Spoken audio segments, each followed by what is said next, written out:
ఓం శ్రీ పరమాత్మనే నమః. శ్రీమద్భగవద్గీత అథ తృతీయోऽధ్యాయः.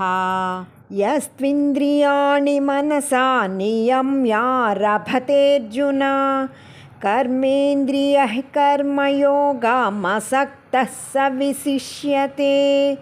నియతం కురు కర్మ త్వం కర్మజ్యాయో హ్యకర్మణః శరీరయాత్రాపి చ తే న ప్రసిద్ధ్యేద కర్మణః.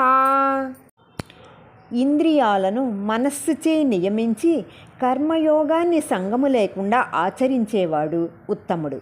నీవు శాస్త్రనియతమైన కర్మను చేయుము. కర్మ చేయకపోవడం కంటే చెయ్యడమే శ్రేష్టము.